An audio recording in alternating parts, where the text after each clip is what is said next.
আপনি যা কিছু চিন্তা করেন সেই চিন্তা থেকে আপনি তৈরি হন, আপনার ব্যক্তিত্ব, আপনার মস্তিষ্ক তৈরি হয়।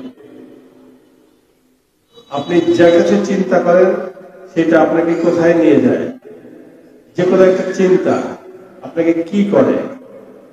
উদাহরণ হিসাবে নেন, আপনি একজন রাজনীতিবিদ সম্পর্কে ভাবতেছেন যে অমুক রাজনীতিবিদ কি করে, কেমনে করে, সারাক্ষণ ভাবতে থাকেন। এক সময় দেখা যাবে আপনি রাজনৈতিক মানসিকতায় চলে গেছেন।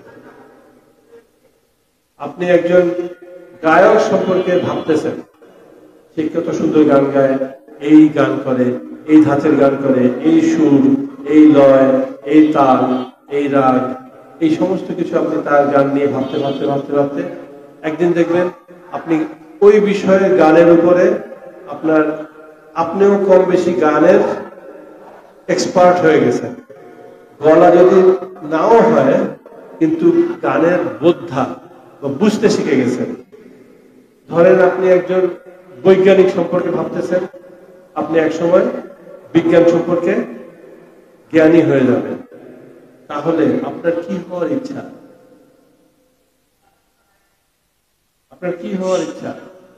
সেই রকম ব্যক্তিত্বকে ভাবা শুরু করেন। আপনার যেটা হইতে ইচ্ছা, গায়ক হইতে ইচ্ছা হইলে গায়ককে পছন্দ করে নেন, নায়ক হতে ইচ্ছা করে নায়ককে পছন্দ করেন। আপনার কি হওয়ার ইচ্ছা? ওলিয়ে কামেল, আমার মুর্শিদ কেবলা যেমন সেটা হওয়ার ইচ্ছা, তাহলে সেই রকম ব্যক্তি আপনি পছন্দ করেন। তার সম্পর্কে যাহা কিছু আছে সেই বিষয়গুলো আপনি চিন্তা ভাবনার মধ্যে রাখেন সবসময়, তাহলে আপনি সেদিকে অগ্রসর হবেন। আমার মুর্শিদ কি সরল ছিলেন না? একেবারে সরল, শিশুর মতো সরল। আমরা কি হইতে পারছি? তাহলে আমরা তাকে ভাবি না, তার সরলতাকে আমরা আমার চিন্তায় ভাবনায় আনি না। যদি আনতাম, আমিও ধীরে ধীরে শিশুর মতো সরলতা দিয়ে চলে যেতাম। তার যে আধ্যাত্মিক জ্ঞান, আল কোরআনের জ্ঞান, আমরা কি তার সেই জ্ঞানটাকে বারবার চিন্তার মধ্যে আনি? কিছু কিছু আনি, এটা একটু একটু করি। হ্যাঁ, প্রায় মাঝে মধ্যেই তার কোরআন দর্শনটা খুঁজলাম, দুই একটা জিনিস দেখে আবার রেখে দিই, করি তো।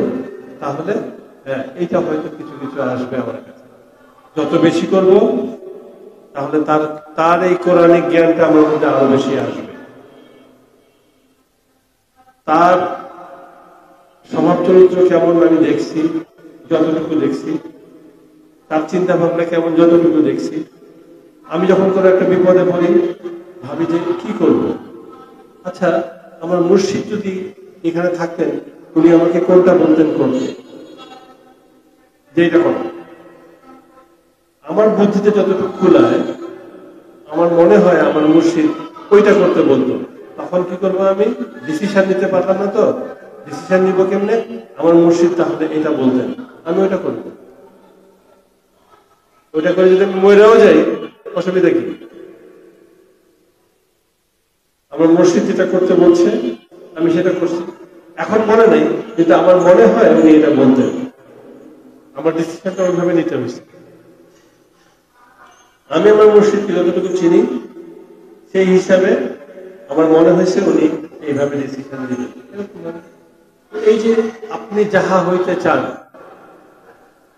আপনি যাহা হইতে চান, সেই তাহা বা সেই ব্যক্তিত্ব আপনার মন মস্তিষ্কে স্থাপন করেন।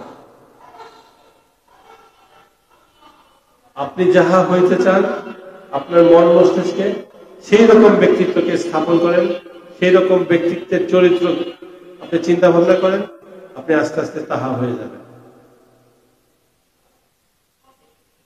আপনার চিন্তা আপনার ব্যক্তিত্ব তৈরি করবে, আপনার খাদ্য আপনার শরীর তৈরি করবে। আমরা তো দেহ মনের একটা সমন্বয়, তাই না? তাহলে দেহ তো ভালো ভালো খাইলে দেহ ভালো হবে, আর ভালো চিন্তা করলে মন যদি ভালো চিন্তা করে তাহলে মন ভালো হবে, অর্থাৎ আপনার ব্যক্তিত্ব, আপনি যাহা, এই শরীরটা তো আপনি না, তাই না? এই শরীর কিন্তু আপনি না, আপনি হচ্ছেন আপনার মন মস্তিষ্কে যাহা চলছে সেই ব্যক্তিত্বটা আপনি। তাহলে যদি আপনি সুন্দর চিন্তা করেন তাহলে আপনি সেই রকম মানসিকতায় পৌঁছে যাবেন যেটা আপনি হইতে চান। আর সুন্দর মানেই হচ্ছে হাসান হুসেইন আমার মুর্শিদ, এই শব্দগুলো হচ্ছে সুন্দর। হাসান সুন্দর, হুসেইন সুন্দর, আমি মনে করি আমার মুর্শিদ সুন্দর। তাহলে আমি সবসময় সুন্দর অর্থাৎ আমার মুর্শিদের চিন্তা চেতনা সর্বক্ষণ আমার মাথায় রাখি, তাহলে আমি তার মতো হইতে পারব। সর্বক্ষণ যে কোনো সময় ভুলে গেছেন না, মনে পড়ছে সাথে সাথে তার চিন্তা করেন, ভুলে গেছেন আবার হঠাৎ করে মনে পড়ছে মুর্শিদের চিন্তা করেন। খুব কঠিন কিছু না, আমরা সরল হব। আমার মুর্শিদ সরল ছিলেন, আমার মুর্শিদ কোরআন জ্ঞানে জ্ঞানী ছিলেন, আমার মুর্শিদ সৎ ছিলেন, সত্যবাদী ছিলেন। আমরা এই শব্দগুলো শুধু শব্দ হিসাবে না, চরিত্রের মধ্যে স্থাপন করব। আমার চরিত্রের মধ্যে এটা আসতে হবে। আপনি বলবেন ভাই আমি তো গরিব মানুষ, পারি না। গরিব মানুষ হলে পারে না নাকি বড় লোক হলে পারে? কিন্তু তাই, গরিব মানুষ হলে কি মিথ্যা বলতে হয়? দরকার আছে?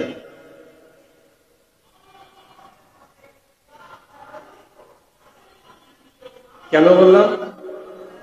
এই অজুহাতটা আপনাদের মাথার মধ্যে থাকে যে যা বলতেছে এটা করা সম্ভব না, আমার তো পেট চালাইতে হবে। ইনি যা বলতেছেন এটা করা সম্ভব না, আমার তো পেট চালাইতে হবে, আমি গরিব মানুষ। এই অজুহাতটা মনের ভিতরে আছে আপনার, এটাকে ফেলে দেন। এটা আপনার অজুহাত, এটা আপনার অজুহাত। আপনি যে কোনো অবস্থাতেই আপনার মনকে মুর্শিদমুখী রাখতে পারবেন, সেটা আপনার পকেটে কয় টাকা আছে তার উপর নির্ভর করে না, আপনার পেটে ভাত আছে কি না তার উপর নির্ভর করে না। এই অজুহাত আমরা দেই যে বাইরে না খায় আসি, খাওয়ার চিন্তা করুন না মুর্শিদের চিন্তা করুন, এটাই বলে মানুষ। এটা আসল কথা না। আপনারা একটু চিন্তা করলেই বুঝতে পারবেন যে আসহাবে সুফফা যারা ছিলেন তারা খাইছে কি না খাইছে তার কোনো ঠিক ছিল না। সর্বক্ষণ মুহাম্মদ সাল্লাল্লাহু আলাইহি ওয়াসাল্লামের চিন্তা, মুহাম্মদ সাল্লাল্লাহু আলাইহি ওয়াসাল্লাম কি বলতেছে সর্বক্ষণ সেদিকে তাদের খেয়াল, সর্বক্ষণ দূর থেকে ওই দিকেই তাকায় আছে, সর্বক্ষণ মুহাম্মদের দিকে তাকায় আছে এবং নিজের মধ্যে মুহাম্মদ সাল্লাল্লাহু আলাইহি ওয়াসাল্লাম যেভাবে শিক্ষা দিয়েছে নিজের মধ্যে সেই ধ্যান চালানো নিয়ে গেছে। এরা ছিলেন আসহাবে সুফফা।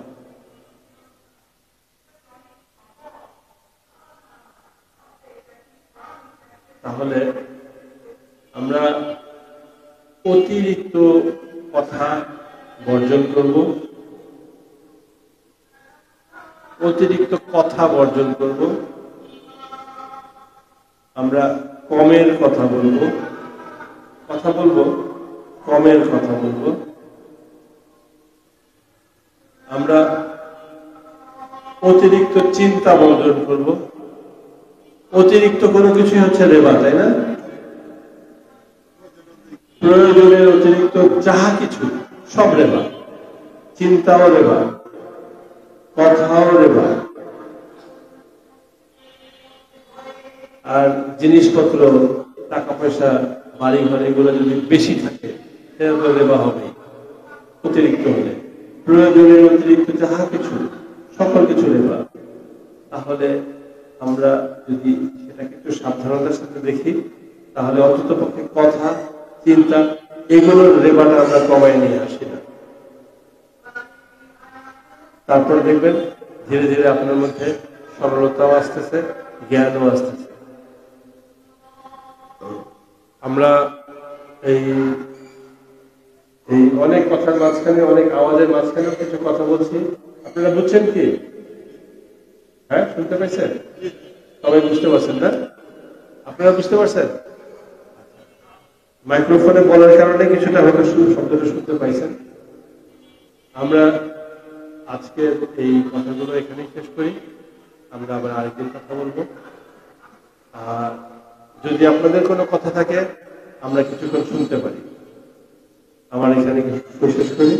জয় মুর্শিদ কিবলা।